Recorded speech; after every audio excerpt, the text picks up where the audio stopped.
பெற்றோர்கள் கொஞ்சம் பாருங்க, பாருங்க நம்ம எதுக்காக வந்திருக்கோங்கிறது முதல்ல தெரிஞ்சுக்கணும். இந்த ஆண்டு விழா மேடம் கொஞ்சம் அமைதியா இருங்க, பார்க்கணும் நிகழ்ச்சியை பாருங்க. உங்களுக்காக டீச்சர்ஸ்லாம் எவ்வளோ கஷ்டப்படுறாங்க. குட்டீஸ் கொஞ்சம் அமைதியா இருங்க.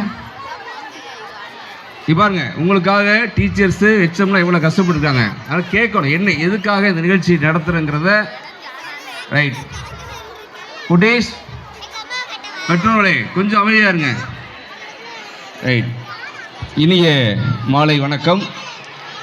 மிக உற்சாகத்தோடு எல்லா புகழும் இறைவனுக்கு, என்னுடைய தாய் தந்தை ஆசியோடு பிரபஞ்சத்தின் ஆசியோடு இந்த அற்புதமான அருமையான நன்னாளில் நம்முடைய ஜீவாநகர் என்னுடைய இந்த பள்ளியில் தான் முதலாக படித்து இன்றைக்கி பார்த்தீங்கன்னா இந்த அருமையான இந்த குழந்தைகள் நடனத்தை பார்க்குறதே மிக அற்புதமான ஒரு விஷயம். அதை நீங்கள் பார்க்குறதுக்கு மிக கொடுமையை அதாவது கொடுத்து வச்சுருக்கோம். நல்ல உற்சாகமாக ஒரு பாராட்டுகள் பண்ணுங்களேன், நல்ல உற்சாகமாக. ஏன்னா நீங்கள் கைதட்டினா மட்டும்தான் அவங்க ஆஃபாக அந்த பேசுகிறாங்க பார்த்தீங்களா, அவங்களும் அமைதியாக இருப்பாங்க. சரிங்களா, நல்லா மீண்டும் நல்ல உற்சாகமாக உங்கள் கைதட்டுதே அவங்க அமைதியாக இருப்பாங்க. நல்ல உற்சாகமாக, நல்லா கூட அங்கே கைதட்டுங்களேன், நல்ல உற்சாகமாக. ஏன் அப்படின்னா நீங்க எவ்வளவுக்கு அளவு குழந்தைகளை உற்சாகப்படுத்துறீங்களோ அந்த அளவுக்கு தான் நிகழ்ச்சியாக இருக்கும்.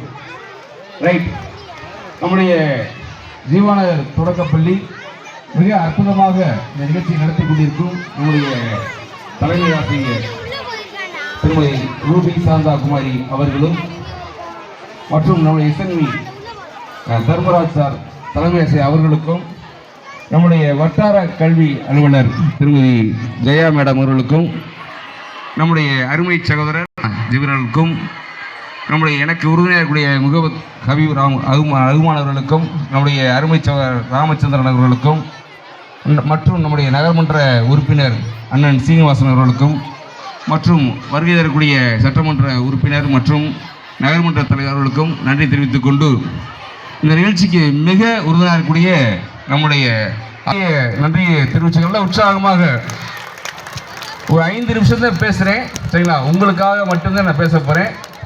சரிங்களா, ரைட். இப்போ நம்ம 2 விஷயத்தான் பேசுகிறோம். என்ன விஷயம் பண்ணுறோம்னா, பொதுவாக குழந்தை இப்போ எதுக்காக நீங்கள் இந்த ஆண்டு விழாவுக்கு வந்திருக்கீங்க, அதனுடைய நோக்கம் அப்படிங்கிறத பார்க்க போகிறோம். 5 நிமிஷம் தான் பேசி முடிச்சிருவேன். கொஞ்சம் கேட்டீங்க நல்லாயிருக்கும். பெற்றோர்கள்லாம் ஒரு 5 நிமிஷம், இது உங்களுக்கு பயனுள்ளதாக விஷயமா இருக்கும். சார் இங்கே கொஞ்சம் அமைதியாக பாருங்கள் ப்ளீஸ். சார் கொஞ்சம் அமைதியாக இருங்க ப்ளீஸ் ப்ளீஸ். சார் கொஞ்சம் அமைதியாக. ரைட், பொதுவாக நம்ம என்ன செய்கிறோம், நம்ம பட்ட கஷ்டம். ஆனால் நம்ம குழந்தைகளுக்கு நமக்குள்ள உறவுகள் எப்படிப்பட்ட உறவுகள் அப்படின்னு பார்த்தீங்கன்னா, நம்முடைய குழந்தைகளை அழைக்கும் போது எப்படி அழைக்கிறோம், எப்படி சார் அழைக்கிறோம்? காலை எந்திரிச்ச உடனே எப்படி அழைக்க? அதாவது ஒரு ஆள் சொல்லுங்க, எப்படி அழைக்கிறோம்? நாயே பேயே அப்படிலாம் திட்டு பண்ணிடலாம். உண்மையிலேயே நம்ம காலை பொழுதுல நம்முடைய குழந்தைகளை அழைக்கும் பொழுது எல்லாருக்கும் கனவுகள், டாக்டர் ஆகணும், இன்ஜினியர் ஆகணும், ஆடிட்டர் ஆகணும், எல்லா கனவுகள் இருக்குது. ஆனால் நம்ம குழந்தைகளுக்கு நமக்குள்ள அந்த பேரண்ட்டுக்கு ஆசிரியர்களுக்கும் என்ன செய்கிறோம்னு பார்த்தீங்கன்னா, தவறுதலாக நம்ம என்ன செய்கிறோம், ஆரம்பத்திலேருந்து சில குழந்தை தப்பாக வளர்த்து வர்றோம். நம்ம பட்ட கஷ்டங்களை நம்ம குழந்தைகளுக்கு தெரியக்கூடாதுக்காகவே நிறைய விஷயங்கள் தவறு பண்ணுறோம். நம்ம என்ன செய்கிறோம், நம்முடைய வறுமை, நம்முடைய சூழல், நம்ம யாருக்கு குழந்தை தெரியக்கூடாதுன்னு நினச்சி வளர்க்குறோம். இன்னைக்கு நிறைய இடத்துல அந்த குழந்தைகளுடைய கண்ணு மட்டும் தெரிஞ்சால் போதும், தோலை உரித்து தொங்க விடுங்க அப்படின்னு சொல்ல காலம் போய், இன்னைக்கு லேசாக ஏதாவது பிள்ளை கீழே விழுந்தா கூட என்ன செய்கிறோம், இங்கே சண்டை போட்டுட்ருக்கோம்.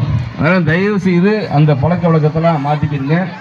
அதே போல் நம்முடைய குழந்தைகளை காலை பொழுது நம்ம எப்படி கூப்பிடுங்க பார்த்தீங்கன்னா, அதாவது அது எந்திரிக்கும் பொழுது, அதாவது டாக்டரு எந்திரிங்க அப்படின்னு சொல்லணும், இன்ஜினியர் எந்திரிங்க சொல்லணும், கலெக்டர் எந்திரிங்க சொல்லணும், டீச்சர் எந்திரிங்க அப்படின்னு சொல்லணும், ஆடிட்டர் எந்திரிங்க அப்படின்னு சொல்லணும். ஏன்னா உங்களுக்கு சங்கடமாக தெரியும்.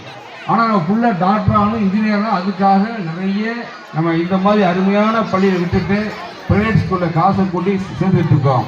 அடிப்படை பண்புகள் அப்படிங்கிற இங்கே இருக்குன்னா உங்கள்கிட்ட மட்டுமே இருக்கிறது. அப்ப நீங்க அந்த அடிப்படை பண்புகளை நீங்க மாறும் பொழுதுதான் மிக எல்லா விஷயம் மாற ஆரம்பிக்கும். அப்ப அடிப்படை பண்புகள் அப்படிங்கிறதுனா நம்முடைய குழந்தைகளுக்கு நல்ல நல்ல பண்புகளை சொல்லித்தர வேணும்.